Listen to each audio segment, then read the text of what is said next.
ಎಲ್ಲರಿಗೂ ನಮಸ್ಕಾರಗಳು.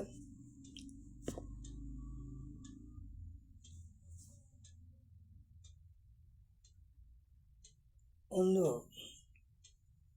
25 ವರ್ಷ ಹಿಂದೆ, 30 ವರ್ಷಗಳ ಹಿಂದಿನ ಜೀವನಕ್ಕೂ ಇತ್ತೀಚಿನ ಜೀವನಕ್ಕೂ ಇರುವ ಕೆಲವು ವ್ಯತ್ಯಾಸಗಳ ಬಗ್ಗೆ ಒಂದೆರಡು ಮಾತು. 25-30 ವರ್ಷಗಳ ಹಿಂದೆ ಒಂದು ಮನೆಯಲ್ಲಿ 10-12 ಜನ ಇರ್ತಿದ್ವಿ. ಒಂದು ಮಹಾತಾಯಿಗೆ 8-10 ಮಕ್ಕಳು. ಬೆಳಿಗ್ಗೆ ಬೇಗ ಎದ್ದು ತಿಂಡಿ ಗಿಂಡಿ ಎಲ್ಲ ಮಾಡಿಕೊಟ್ಟು ಮಕ್ಕಳಿಗೆಲ್ಲ ರೆಡಿ ಮಾಡಿ ಶಾಲೆ ಕಲಿಸ್ಕೊಡ್ತಿದ್ದಂಥ ಮಹಾತಾಯಿಯಂದಿರು.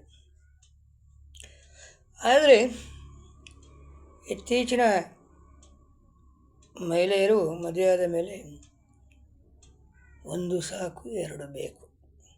ಅದು 9-10 ತಿಂಗಳದ್ದು ನಾರ್ಮಲಾಗಿ ಹೆರಿಗೆ ಆಗುವುದಿಲ್ಲ.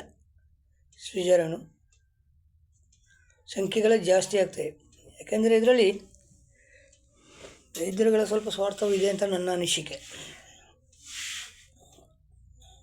ಯಾಕಂತ ಹೇಳಿದ್ರೆ ನಾರ್ಮಲಾಗಿ ಡೆಲಿವರಿ ಆಗೋದಕ್ಕಿಂತ ಸಿಜರನ್ ಡೆಲಿವರಿ ಮಾಡಿದ್ರೆ ಬಿಲ್ಲು ಜಾಸ್ತಿ ಮಾಡ್ಬೋದು. ಹಾಗಾಗಿ ಸರಾಸರಿ ಒಂದು 75-80% ಸಿಜರನ್ನಲ್ಲೇ ಹೆರಿಗೆ ಆಗ್ತದೆ. 10 ತಿಂಗಳ ತನಕ ಕಾಯ್ದಿಲ್ಲ. ಯಾವಾಗ ಹೊಟ್ಟೆ ಹೆರಿಗೆ ನೋವು ಜೋರಾಗಿ ಬರ್ತದೋ ತಡ್ಸ್ಕೊಳ್ಳೋಕ್ಕಾಗದೆ ಅವರೇ ಸಿಜರನ್ ಮಾಡಿಸೋಕೆ ಹೇಳಿ ಅವರೇ ಮಾಡಿಸ್ಕೊಳ್ತಾರೆ. ಹಣದ ಬಗ್ಗೆ ಚಿಂತೆ ಮಾಡೋದಿಲ್ಲ. ಅಂದರೆ ಬೇನೆಯನ್ನು ಸಹಿಸಿಕೊಳ್ಳುವಂಥ ತಾಕತ್ತು ಈಗಿನವರಿಗೆ ಇಲ್ಲ. ಕಾರಣ ಇಷ್ಟೇ, ಹಿಂದಿನವರು ಬೆಳಿಗ್ಗೆ ಎದ್ದು ಅಷ್ಟು ಕಷ್ಟಪಟ್ಟು ಕೆಲಸ ಮಾಡ್ತಿದ್ರು.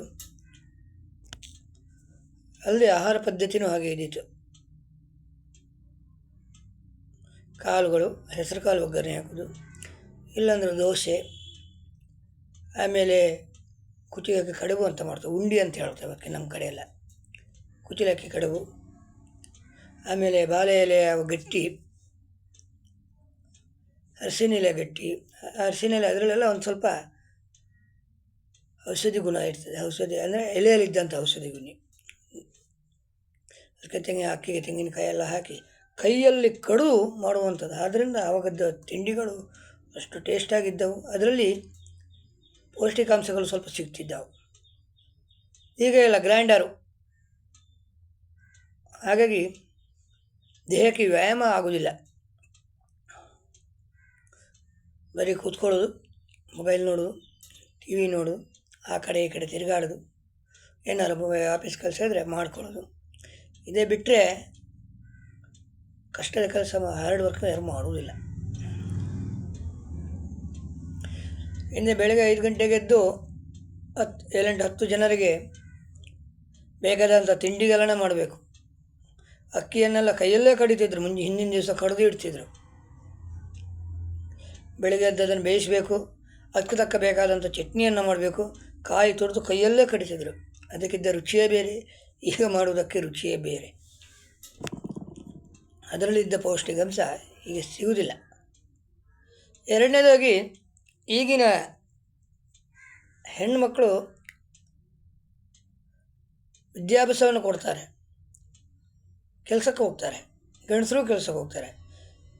ಒಂದು ಸಾಕು, ಎರಡು ಬೇಕು. ಒಂದು ಮಗು, ಅದು ಇದ್ದ ಒಂದು ಮಗು ಬೇಬಿ ಸೆಟ್ಟಿಂಗು. ಇವರು ಬೆಳಗ್ಗೆ ಗಂಡ ಹೆಂಡತಿ ಇಬ್ಬರು ಒಟ್ಟು ಸೇರಿ ಕೆಲಸಕ್ಕೆ ಹೋಗ್ತಾರೆ.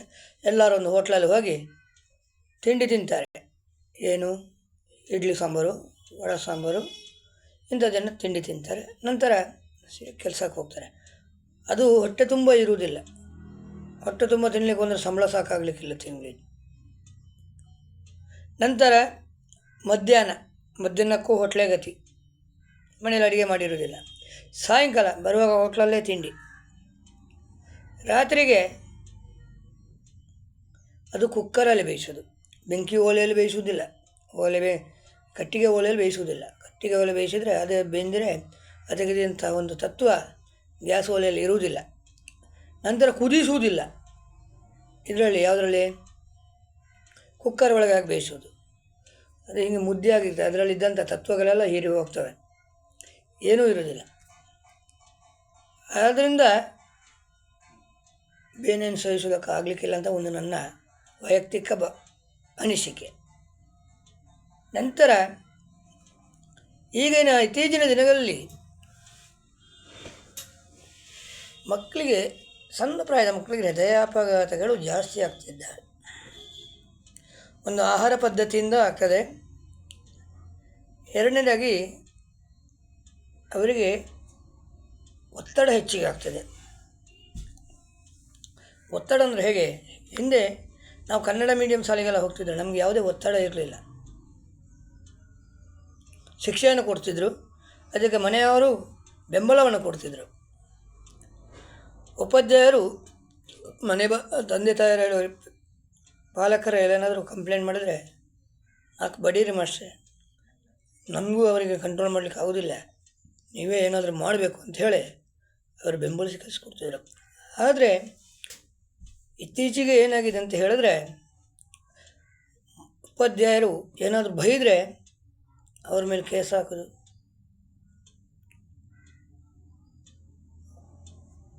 ಹೀಗೆಲ್ಲ ಕೋರ್ಟಿಗೆ ಹೇಳಿದ್ರು, ಹೀಗೆಲ್ಲ ಮಾಡ್ತಾರೆ. ಕೆಲಸ ಹೋಗುವಂಥ ಸಂದರ್ಭಗಳು ತುಂಬ ನೋಡ್ತಾ ಇದ್ದೀವಿ.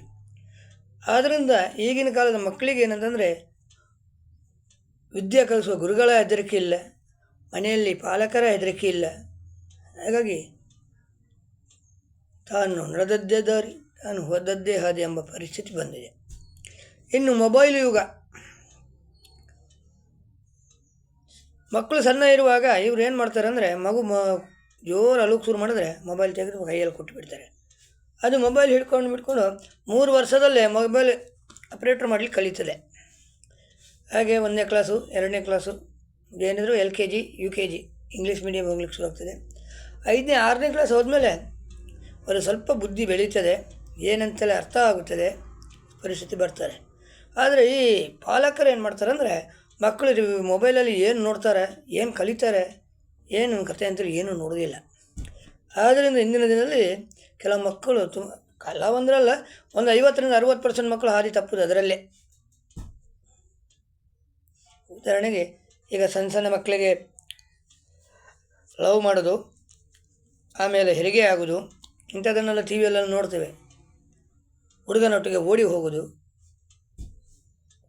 ಇಂಥದ್ದೆಲ್ಲ ಈ ಮೊಬೈಲ್ ಅವತಾರದಿಂದ ಅಂತ ನನ್ನ ಒಂದು ಅನಿಸಿಕೆ. ಅದರಲ್ಲೊಂದು 30-40% ಎಫೆಕ್ಟ್ ಇದ್ದೇ ಇರ್ತದೆ. ಇನ್ನು ಹಿಂದೆ ನಾವು 7-10 ಜನ ಇದರಿಂದ ಸಾಯಂಕಾಲ 7 ಗಂಟೆ ಆದ ಕೂಡಲೇ ದೇವರ ನಾಮಸ್ಮರಣೆ ಮಾಡಬೇಕು, ಭಜನೆ ಮಾಡಬೇಕಂತೇಳಿ ನಮ್ಮ ತಂದೆಯಂದರು ಅಜ್ಜಂದರು ಇದ್ದರು, ದೇವರು ಮಾಡ್ತಾರೆ, ಗದರಿಸಿ ನಮ್ಮನ್ನು ಭಜನೆ ಕೂರಿಸ್ತಿದ್ರು. ಆದರೆ ಆವಾಗ ಭಜನೆ ಮಾಡೋದಂದರೆ ಎಲರ್ಜಿ, ಆವಾಗಲೇ ನಮಗೆ ಎಲರ್ಜಿ ಇದ್ದಿತ್ತು. ಯಾಕಂದರೆ ಈಗಿನ ಮಕ್ಕಳು ಹೆಂಗಿರಬೇಕು ಅಂತ ಹೇಳಿ ನಾವು ಸ್ವಲ್ಪ ಆಲೋಚನೆ ಮಾಡಬೇಕಾಗತ್ತೆ. ಭಜನೆ ಮಾಡೋದಂದರೆ ಎಲರ್ಜಿ ಅಂದರೆ ಮನೆಗೆ ಮಾರಿ ಊರಿಗೆ ಉಪಕಾರಿ. ಹಾಗೆ ಮನೆಯಲ್ಲಿ ಭಜನೆ ಮಾಡೋದಂದರೆ ಅಲಕ್ಷ್ಯ. ಅದೇ ಬೇರೆಗೆಲ್ಲಾದರೂ ಭಜನೆ ಕಾರ್ಯಕ್ರಮಕ್ಕೆ ಹೋದರೆ ನಾವೇ ಮುಂದೆ, ಆ ಥರದ ಒಂದು ಪರಿಸ್ಥಿತಿ. ಆದರೆ ಈಗ ಭಜನೆ ಮಾಡಿಸೋ ಕ್ರಮನೇ ಇಲ್ಲ. ಬೆಳಗ್ಗೆ 6 ಗಂಟೆ ಆದ ಕೂಡಲೇ ಚಿತ್ರಗೀತೆ ಹಾಕಿರ್ತಾರೆ. ಮುಂಚೆ 6 ಗಂಟೆ ಆದ ಕೂಡಲೇ ನಾವು ಭಕ್ತಿಗೀತೆ ಯಾವುದಾದ್ರೂ ಗಣಪತಿ ಭಕ್ತಿಗೀತೆ, ಗಜಮುಖನೆ ಗಣಪತಿ ನಿನಗೆ ವಂದನೆ ಎಂಬುದು ಇಂಥದ್ದೆಲ್ಲ ಭಜನೆಲ್ಲ ಹಾಕ್ತಿದ್ರು.